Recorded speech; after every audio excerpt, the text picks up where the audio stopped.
Então, boa noite. A aula de hoje tem como referência o texto A Psicologia e a Escola, que é o segundo capítulo das referências técnicas para a atuação do psicólogo na educação. Essas referências são muito importantes para o psicólogo. Eu acho fundamental que vocês busquem, né, e vão lá no site, tá tudo lá disponibilizado para vocês baixarem. Não tem só a de psicologia escolar, tem várias referências, são produzidas pelo CREPOP, a partir da discussão, do debate coletivo, né, dos psicólogos que estão atuando naquela área. Então, eu acho que é fundamental que os alunos de psicologia, na sua formação, eles busquem esse material. Eu vou começar falando um pouco sobre a questão da psicologia e da educação em seus aspectos históricos, né? Como e de que forma se atravessam esses dois campos, né? Em que momentos e o que isso produz, né? Tanto a psicologia como a educação, né? Elas foram modificando suas concepções, construindo teorias, construindo discursos, né?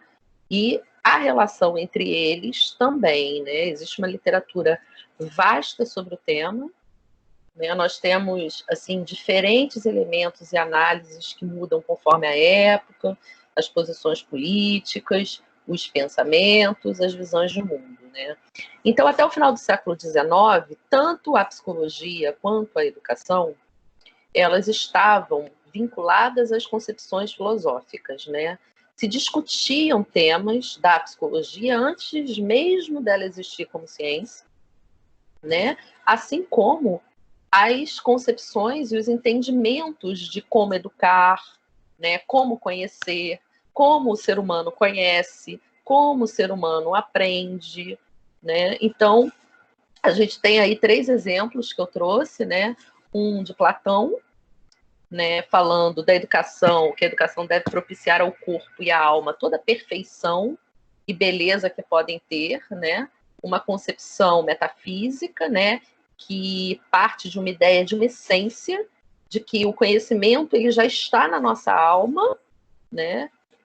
Falando sim dessa separação de um mundo das ideias para um mundo material e que a gente precisa encontrar essa essência, né? A gente tem, já na Idade Média, São Tomás de Aquino, um outro exemplo, que também ainda compreende, né, dentro dessa concepção essencialista, né? Então, o mestre ele vai provocar no aluno aquilo que o aluno já tem, ele vai fazer vir à tona aquilo que o aluno já tem, e nesse caso de São Tomás de Aquino, voltado para uma ideia de um ser perfeito que vai para o céu, para o paraíso, porque parte de aspectos que são cristãos, né? Que influenciou durante esse período a educação, né? Os conhecimentos que foram sendo produzidos, né? A gente falou um pouco sobre isso quando a gente estudou o Filipe Ayer. O Rousseau já vai modificar, né, essa concepção, dizendo que nós não temos ao nascer, né, que o que nós somos foi produzido pelo mundo e pela educação. Então, ele já inverte essa lógica e sai dessa perspectiva essencialista. A gente tem, né, vocês já estudaram isso, com certeza, bastante, né, já estão no 7º período, no final do século XIX, o advento da ciência moderna, das ciências humanas, né, e esse momento em que a psicologia ela vai tentar se desvincular da filosofia, né, para se construir como uma disciplina autônoma que seja reconhecida pela ciência, como uma ciência, e não mais como, vamos colocar assim, especulação filosófica, né? E de que maneira, né? Trazendo para a sua pesquisa, para a sua forma de produção de conhecimento, o método experimental das ciências naturais. Então, a gente tem os preceitos do pensamento cartesiano, né? O Descartes, quando ele diz penso, logo existo, né? Essa frase do Descartes, ela marca uma ruptura, porque é muito importante nessa frase o eu penso, logo existo. Quando ele separa o sujeito, né, do objeto de conhecimento, ele traz com isso toda uma concepção de neutralidade, de ser observado de fora, né, que são preceitos dentro do método experimental. Então, observar, mensurar, comparar, comprovar, criar leis gerais, né? Então, nesse momento, os trabalhos eles vão tentar demonstrar a cientificidade da psicologia e vão fazer isso partindo de investigações que vão medir diferenças individuais e que vão descrever processos cognitivos, a inteligência, a aprendizagem, a memória, a percepção, né? Então, a gente tem o Wundt, né, com o grande nome do primeiro laboratório de psicologia, mas que ainda trabalhava a partir de uma perspectiva da introspecção, do associacionismo, né? Trazendo como foco, né, o que? A sensação, a percepção e a atenção.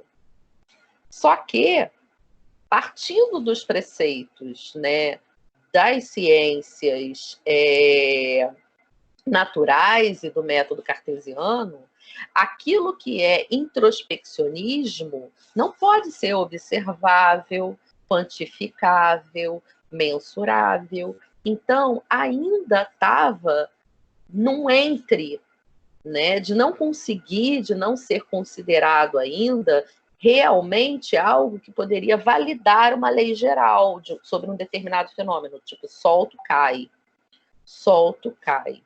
Solto, cai. Nessas condições atmosféricas, sempre que eu soltar alguma coisa, vai cair, porque existe uma lei geral sobre o fenômeno da gravidade que define isso. Ninguém vai apostar comigo o contrário, né? Vão sempre dizer, ninguém vai querer dizer, não, se você soltar vai cair. Não, todo mundo sabe, vai subir, todo mundo sabe que vai cair.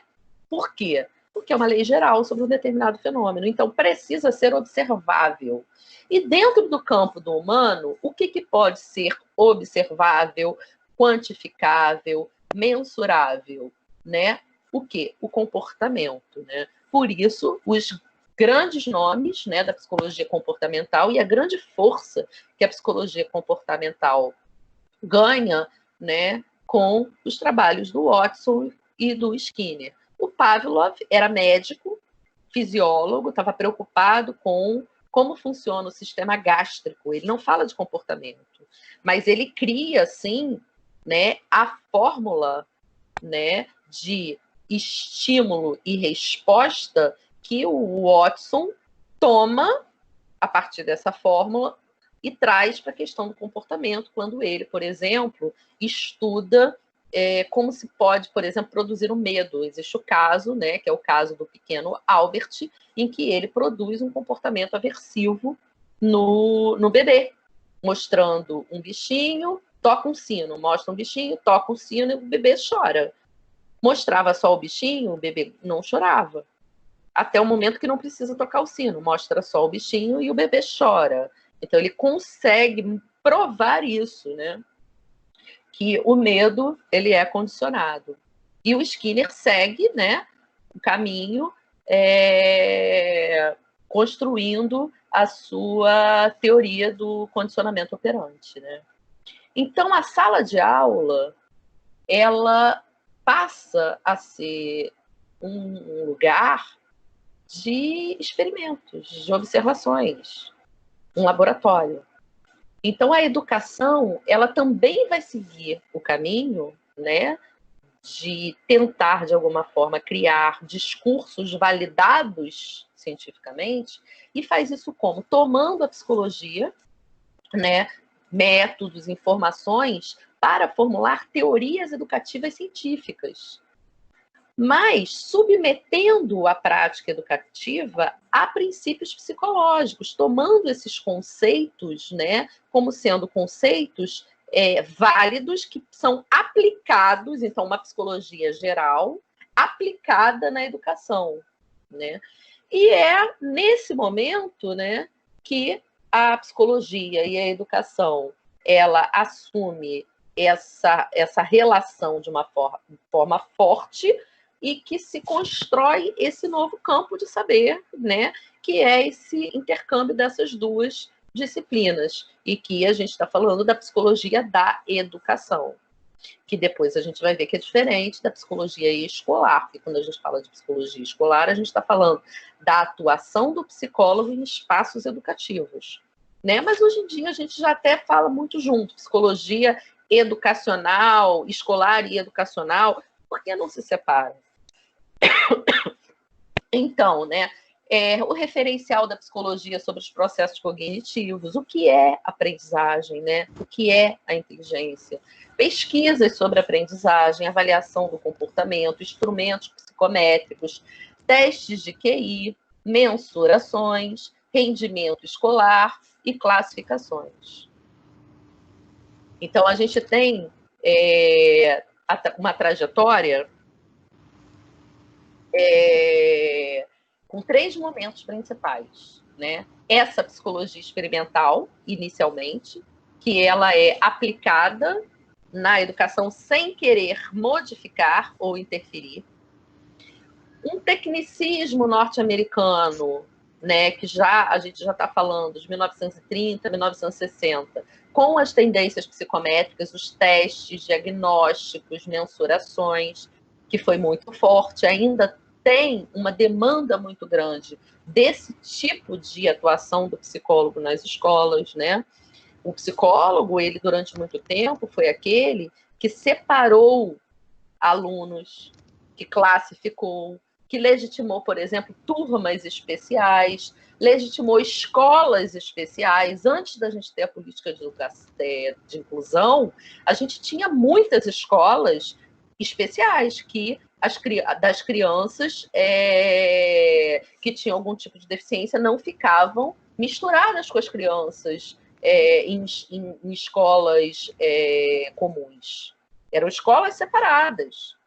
Hoje a gente já fala da política de inclusão, da escola inclusiva, a gente vai falar sobre isso nas aulas mais para frente, né?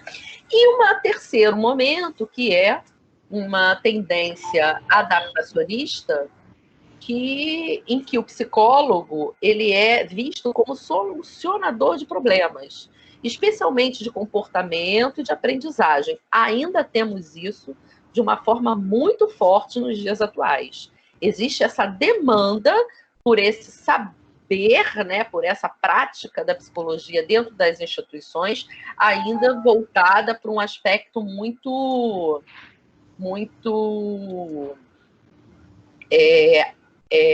de atendimento clínico, de medicalização, Eu tô só ativando o mudo de todo mundo que está com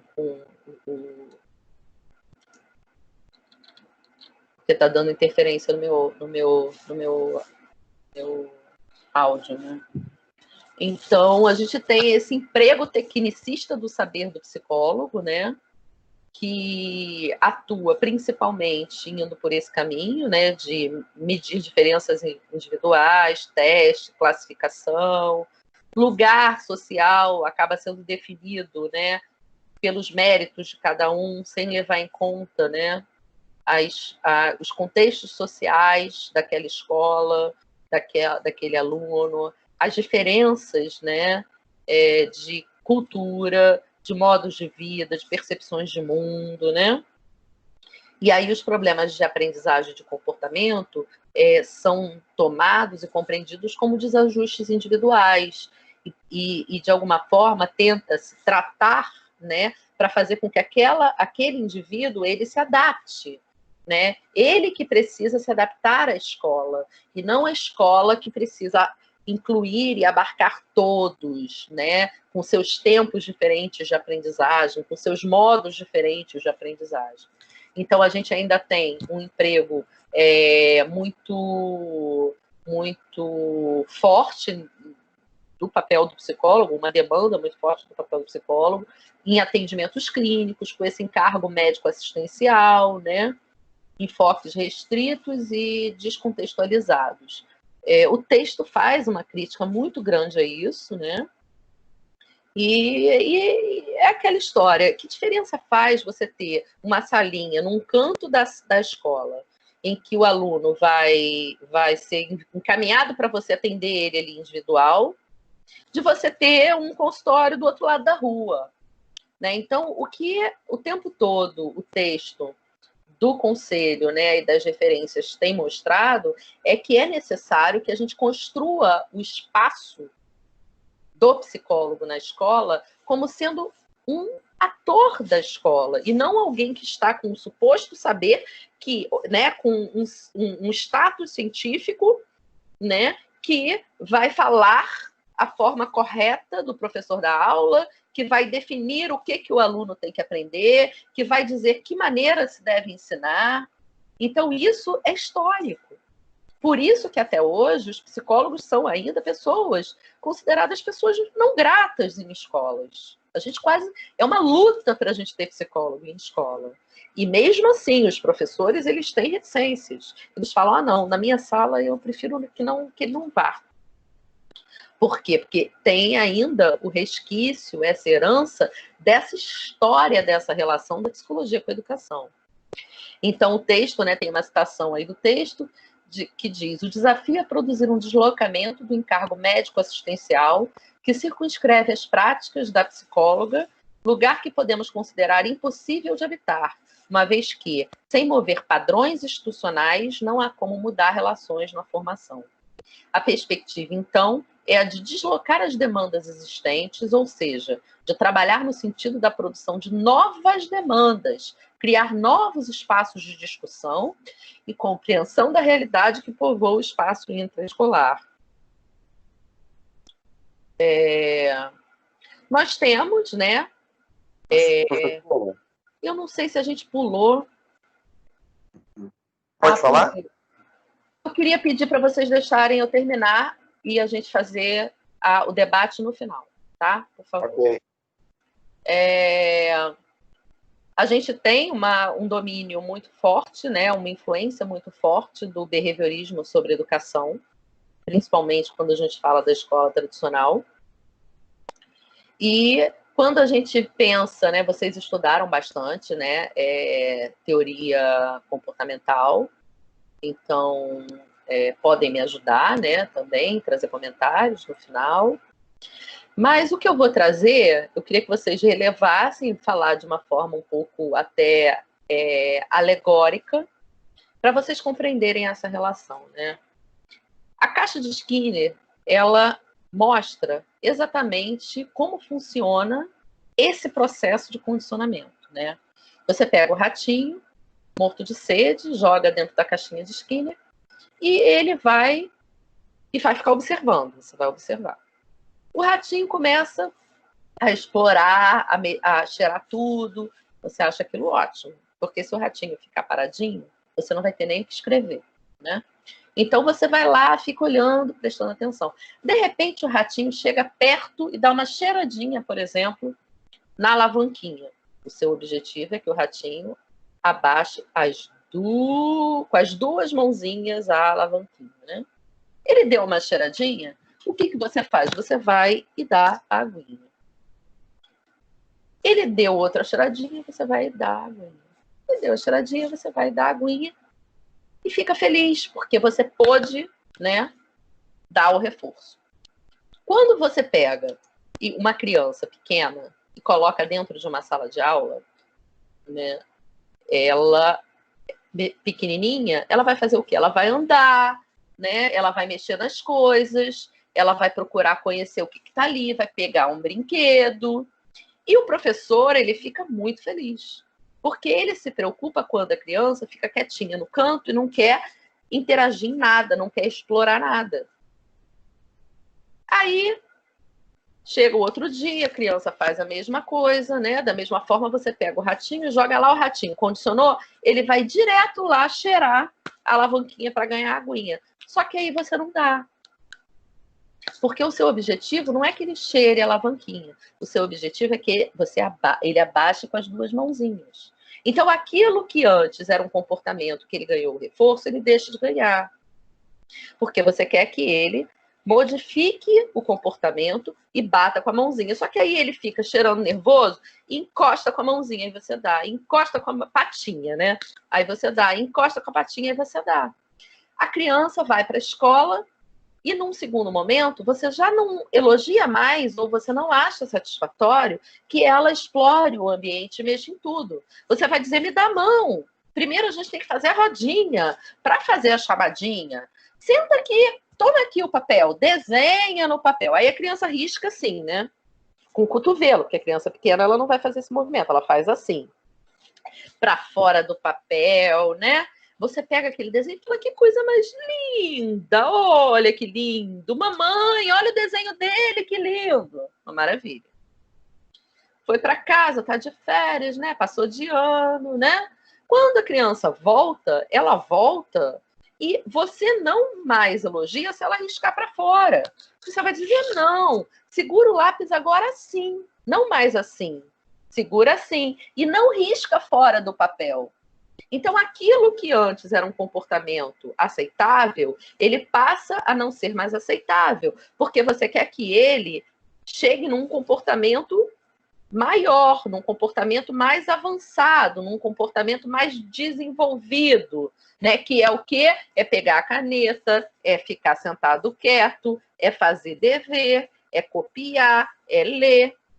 E por aí vão, né, seguindo as séries, seguindo as idades, e seguindo esse acúmulo de conhecimentos e de comportamentos que, para a escola tradicional, se dá exatamente como o que define o desenvolvimento de cada um. Então, a criança como um vaso vazio, né, ou uma tábua rasa, né, em que o professor vai encher com conhecimento o aluno de uma forma passiva. Se ele encheu até aqui, ele está dentro do padrão de normalidade. Se ele encheu menos, ele está aquém. Se ele encheu mais, ele é superdotado, tem altas habilidades. Então, define padrões de normalidade, né, em que cada momento o aluno, em cada idade, precisa aprender até determinado ponto e ter até determinados comportamentos, como, por exemplo, não usar mais fralda, né? Aprender a ficar na fila, que são comportamentos de disciplinamento que a gente já viu lá no Foucault. Então, a gente tem uma ideia, né, da evolução do comportamento que é definido por fatores externos, né? A gente tem a recompensa e a punição na escola, quando a gente dá nota, quando a gente diz muito bem ou precisa melhorar, quando a gente coloca estrelinha do aluno que ficou comportado. Eu já vi também termômetro do comportamento, que é um termômetro que em cima é verde, amarelo e vermelho, e o professor vai colocando o nome do aluno ao lado. Então, são várias práticas que, às vezes, até de forma sutil, estão reproduzindo essa lógica do reforço e da punição.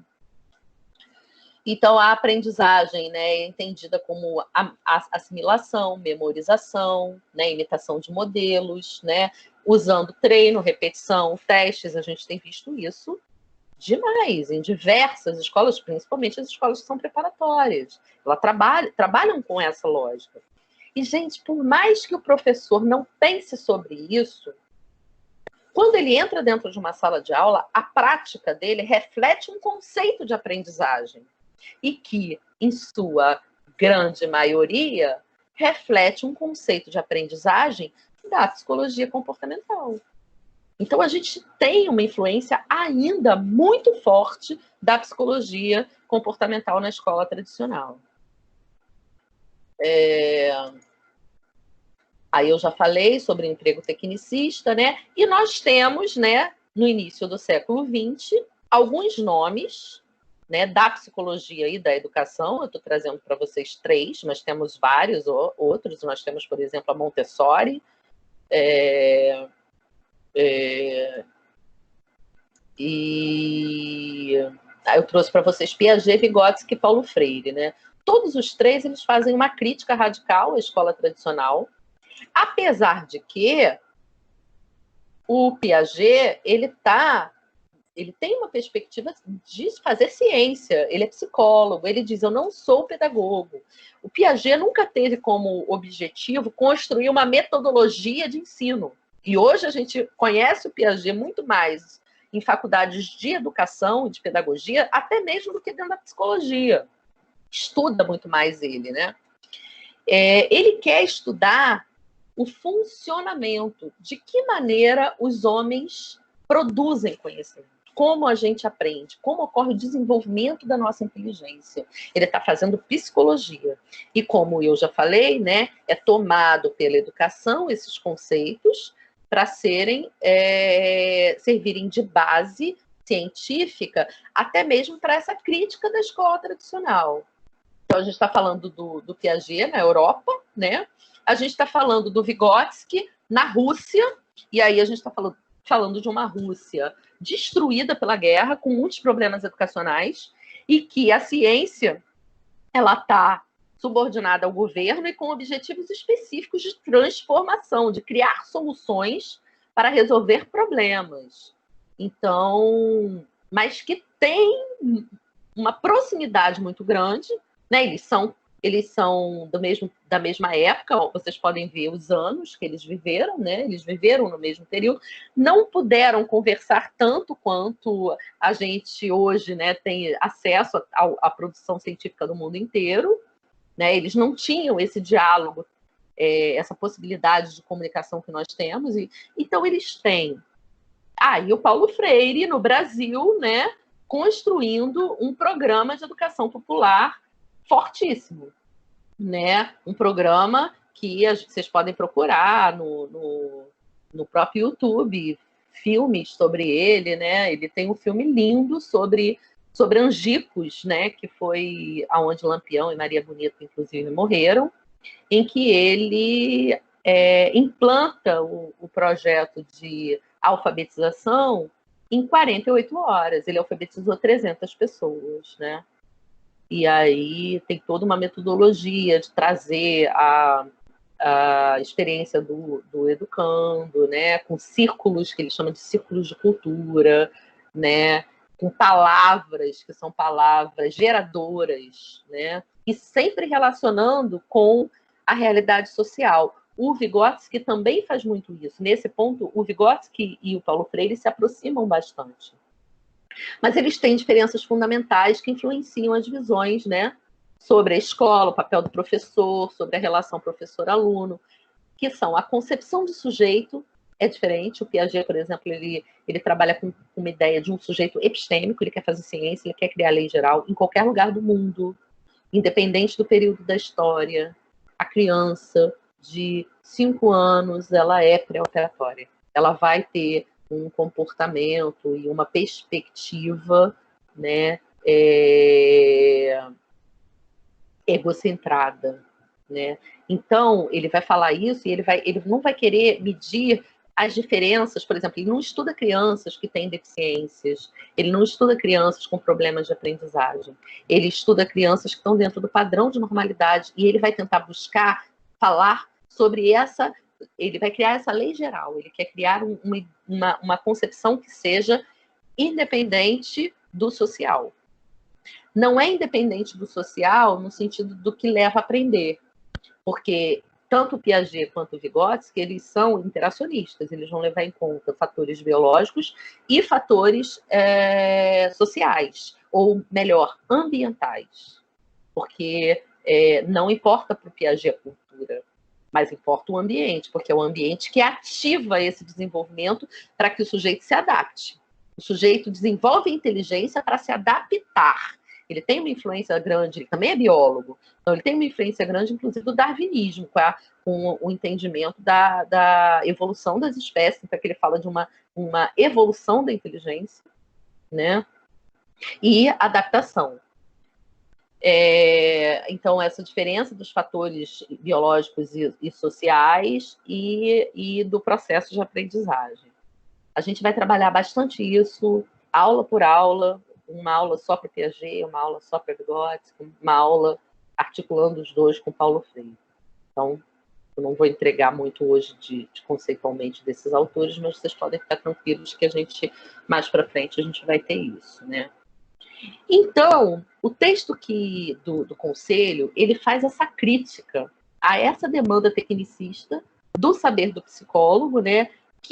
Por quê? Porque faz a crítica exatamente a esses padrões que são estabelecidos como padrões de normalidade, né? Então, ele vai dizer, precisamos problematizar os modelos de bom e de mau estudante, de ritmo adequado para o aprendizado, do comportamento ideal, né, de modos de vida, de arranjos familiares, de composição das turmas, de modos de compreensão dos conteúdos, que são vários, né? E essa frase que eu coloco aí, que eu tirei do texto, eu acho ela uma cerejinha do bolo. É a questão.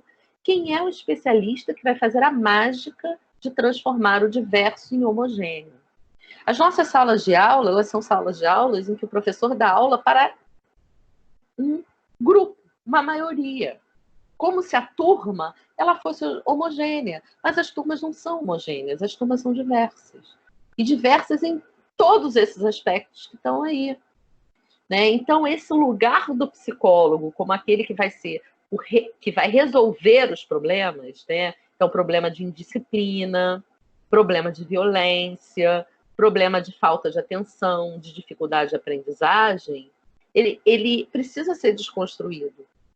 Porque esse saber do psicólogo, ele não é maior ou melhor ou único para resolver esses problemas dentro da escola. O psicólogo precisa sair desse lugar de alguém suspenso e pisar no chão da escola e buscar coletivizar todas as questões, todos os processos, todos os questionamentos, todas as dificuldades, e não tomar para si, né,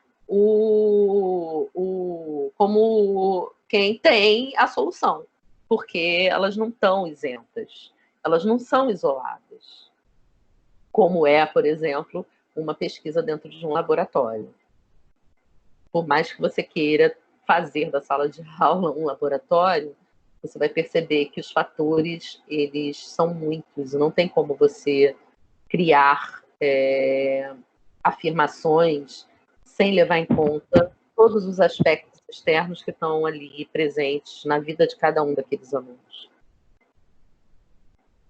E uma das coisas que é importantíssimo, né, para que o psicólogo possa desconstruir essa demanda, além de compreender, também trabalhar para desconstruir essa ilusão, essa imagem ilusória da escola, que a gente trabalhou bastante no texto do Foucault, da Cecília, né? De quê? De que a escola é apolítica, de que a escola é neutra, de que a escola é isolada das divergências da sociedade, que a escola é um canal, né, de transmissão do conhecimento que não se vincula a situações concretas em que ela está inserida, né? Não é.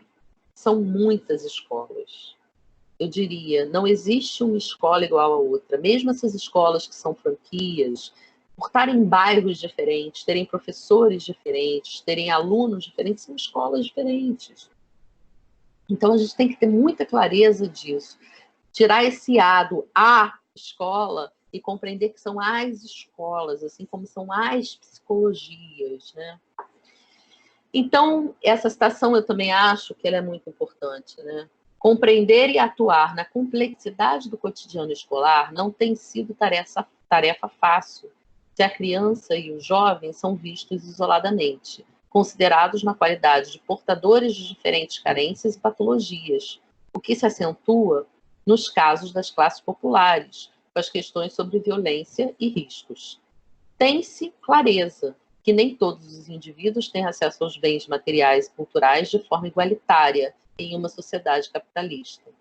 Então, assim, diante do momento que a gente está vivendo hoje, né, de isolamento, de pandemia, né, dessa virtualização das aulas, né, A gente tem tido muitas discussões, né, dentro do campo da educação, de debates mesmo, né, de como fazer isso, preservando o direito de todos à educação, preservando a isonomia, de que todos sejam tratados de uma forma igualitária. E aí a gente vê as duas imagens, né? Tem uma escola aí com todos os alunos, cada um com seu notebookzinho, né?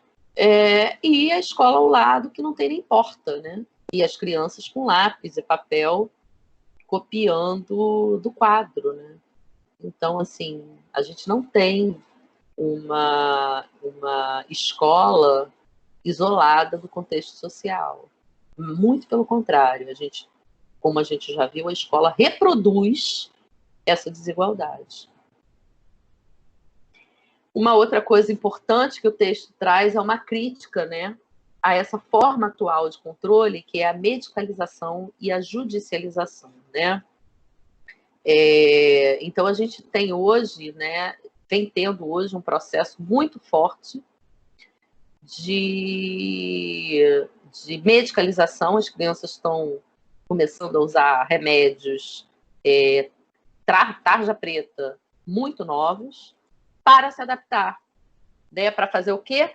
Para transformar o diverso no homogêneo. A Ritalina, ela também tem um nome comercial de Concerta. Concerta, gente, olha o nome do remédio, né?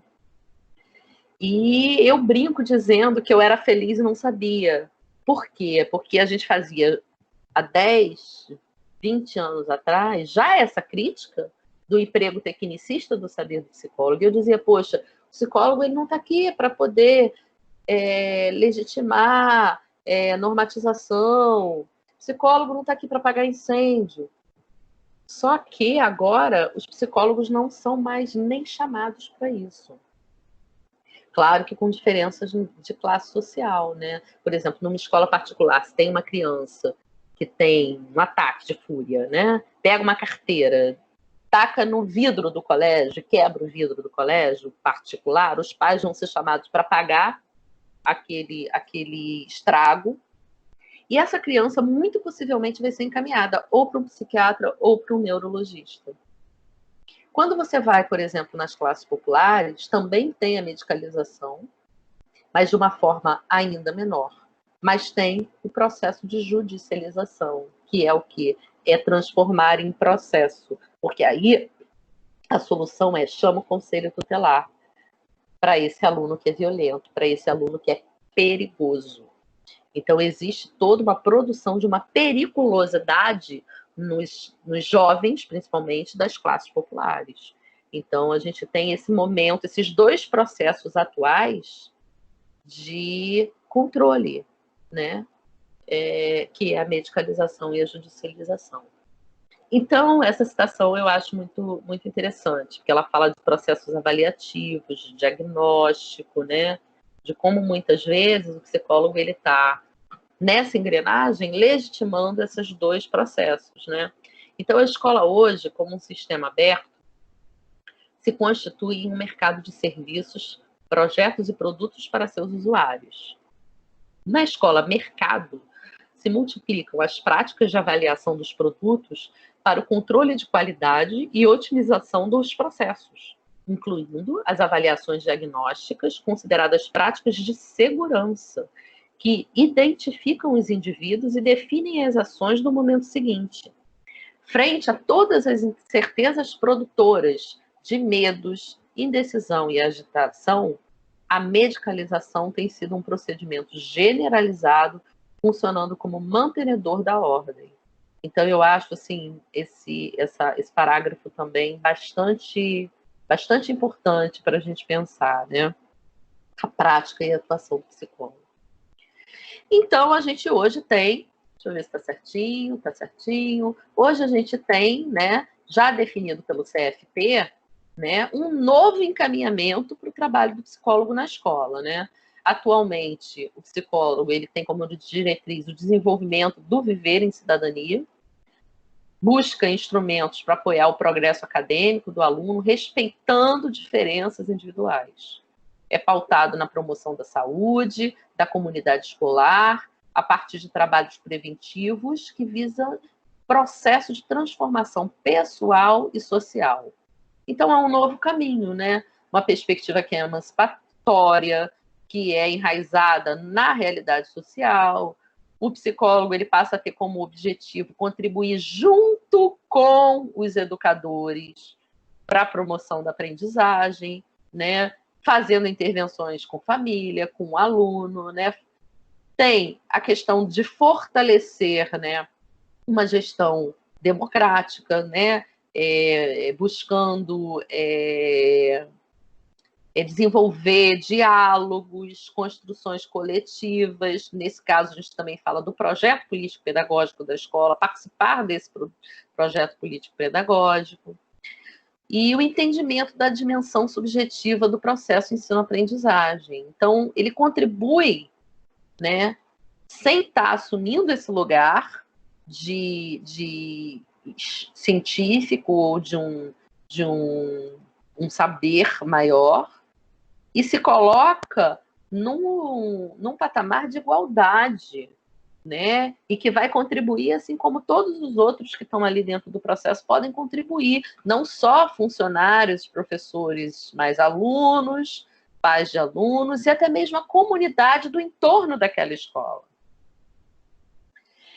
Eu quis trazer, né, também essas duas imagens que fazem de alguma forma uma crítica, né, à desigualdade, essa nova desigualdade que a gente tem visto, educacional, que está relacionada ao acesso, né, às tecnologias de informação e de comunicação.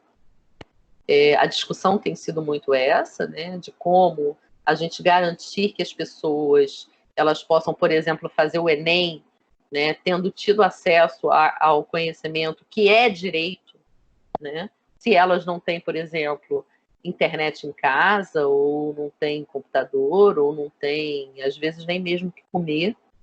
Né? Então, e essa citação, essa citação ela é bem anterior, é 2015, né? Então, no período contemporâneo, as instituições sofrem mudanças e entram em crise, e a escola não está longe das tensões sociais que apontam para um mundo de fluidez, instantaneidade e consumo. Qual a importância da escola em meio a tantas tecnologias de informação e de comunicação? A criança quer estar na escola? Apostamos que sim.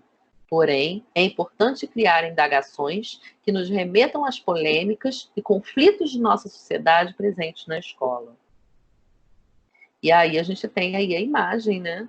De uma reportagem dizendo que 700 mil alunos vão ficar sem acesso às aulas remotas lá em Minas Gerais. E a outra que é a imagem de uma menina, né? Com um excelente computador, um excelente equipamento para poder, por exemplo, assistir a aula virtual. Né? Então, a gente tem desafios para a construção desse novo modelo de atuação. Eu botei uma lista deles aí. Então, desvincular do papel da psicologia escolar, expectativas, né, para a realização de um trabalho clínico. Não é papel do psicólogo fazer atendimento clínico dentro de escola. O psicólogo ele pode fazer atendimentos individuais, sim, ter conversas com pais de alunos, com professores, com alunos até de forma individual, sim. Mas percebendo a demanda e um sofrimento, né, e percebendo a importância daquela aluno, daquele professor, porque o psicólogo ele não trabalha só com os alunos, ele atende a comunidade escolar inteira. Ele precisa encaminhar para que a pessoa faça psicoterapia, análise em outro espaço. Né? E a gente ainda vê essa demanda muito grande, né, de escolas que contratam psicólogo, querendo que o psicólogo faça atendimento individual, né, ou faça terapia dentro da escola. Desenvolver práticas que não focalizem no indivíduo, mas o contexto educacional como um todo. Então, projetos sempre coletivos, né, tanto de prevenção quanto de resolução de problemas e conflitos. trabalhar no sentido da produção de novas demandas, é isso que eu estou falando o tempo todo, né? Desconstruir e trabalhar produzindo outras demandas, outras formas de intervenção, criar novos espaços de discussão e compreensão da realidade, sustentar um campo de indagação onde os educadores também possam se deslocar dos seus lugares, porque também o professor ele vem com uma tradição, né, de hierarquia, de que quem manda na sala sou eu, de que quem sabe sou eu, e que o aluno tem que me ouvir e aceitar a minha verdade. Então, de alguma forma, também trabalhar nessa desconstrução desses lugares hierárquicos dentro da escola. Contribuir para a produção de novas perguntas que problematizem as relações, que focam as explicações nos indivíduos, ora centrado na criança, ora centrado na equipe educadora. Qualquer problema normalmente ou é o problema do aluno ou é o professor. Está sempre colocando na conta de um desses dois. Nunca se pensa na estrutura, né? Em processos que precisam se modificar na sua dinâmica, nas suas relações, e até mesmo na estrutura, às vezes física. Uma mudança no formato da sala de aula modifica e transforma aquela sala de aula. Se você dá aula em fila, se você dá aula em círculo, se você tem carteiras individuais, se você tem carteiras juntas. Né? Coletivizar práticas de formação e de qualidade para todos. Não é o psicólogo dando aula para os professores, mas um trabalho de construção e de formação continuada. Lutar pela valorização do trabalho do professor. Constituir relações escolares democráticas. Enfrentar os processos de medicalização, patologização e judicialização da vida de educadores e estudantes, né? E superar processos de exclusão e estigmatização social. Lutar, né, utilizando todas as suas forças, né, e utilizando o código de ética para defender, né, uma escola que seja inclusiva e que não reproduza racismo, né, não reproduza homofobia, não reproduza desigualdade de gênero, né? Tudo isso está colocado no texto como papel do psicólogo. Uma coisa também interessante é a gente compreender que o psicólogo escolar ele não trabalha apenas em escola, mas em diversas instituições com propostas educacionais, então clínicas, órgãos que têm compreensão sobre processos de aprendizagem, assessorias de projetos, políticas públicas, serviços de saúde, né, trabalhos, né, de extensão universitária, projeto de pesquisa, empresa, ONG. Então, a gente pode ter psicólogo escolar dentro de um hospital, porque se as crianças ficam em períodos muito longos de internação, elas precisam ter acesso, né? E o psicólogo ele pode trabalhar nessa mediação, né? Em empresas com formação de funcionários, né? Não necessariamente psicólogo dentro de uma empresa, ele precisa ser psicólogo de RH. Existem vários espaços dentro de uma empresa, vários projetos, né? Às vezes o psicólogo trabalha no setor de responsabilidade social daquela empresa, atuando como psicólogo escolar. E aí ele apontando algumas estratégias de intervenção e prevenção, né? O projeto político-pedagógico, que é um documento, gente, um documento que diz a missão da escola, a proposta pedagógica da escola, os conceitos que são base, né? O entendimento da avaliação, tudo isso está no projeto pedagógico.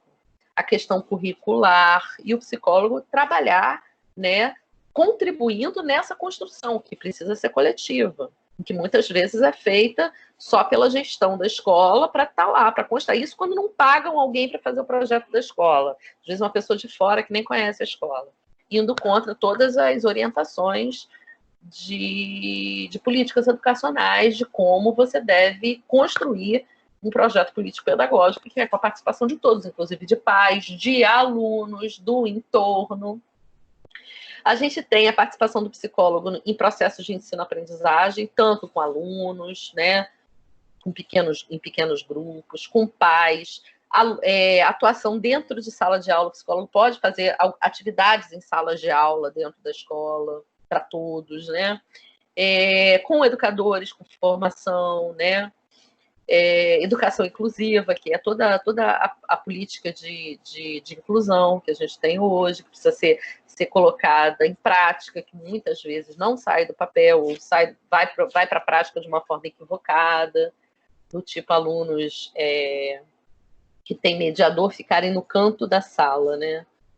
Que inclusão é essa, né? Uma segregação dentro de um mesmo espaço, né? O psicólogo tem que trabalhar para modificar isso, né? Mudar a aspiração daqueles que vão efetuar ali, que são todos os atores, desde a faxineira do colégio até o diretor da escola.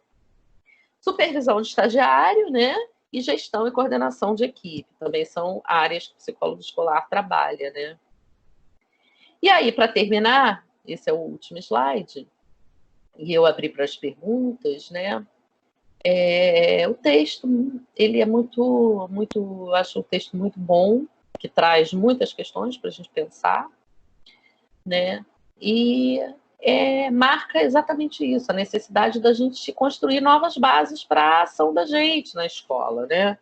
Na superação dessas perspectivas tradicionais, históricas que eu apresentei para vocês, né? A gente precisa repensar essas possíveis contribuições do psicólogo. É um campo que está se construindo, né? Que está se construindo no seu fazer, né? Então, precisamos refletir sobre o que tem sido produzido pela psicologia enquanto ciência, né? Desvinculada da história social e da política, e como nós, os especialistas, né, temos construído e fortalecido tais verdades, que muitas vezes vão legitimar práticas de quê? De exclusão, de discriminação, de segregação, de classificação, de rotulação, de meritocracia, né? E aí eu termino com uma citação do Foucault, Microfísica do Poder, né? Que tipo de saber vocês querem desqualificar no momento em que vocês dizem é uma ciência? Que sujeito falante, que sujeito de experiência ou de saber vocês querem menorizar quando dizem eu que formulo esse discurso, enuncio um discurso científico e sou um cientista? E eu acho que a gente ainda sofre na escola o resquício dessa lógica, desse poder que a gente ainda reproduz utilizando esse discurso da ciência, esse discurso do psicólogo como um saber maior, talvez até do que do saber do professor, que às vezes está há 20, 30 anos dentro de sala de aula e chega um psicólogo para dizer a maneira correta que ele deve ensinar, né? Ou como que as crianças aprendem melhor, em vez de pensar junto. Então, acho que o texto marca muito isso.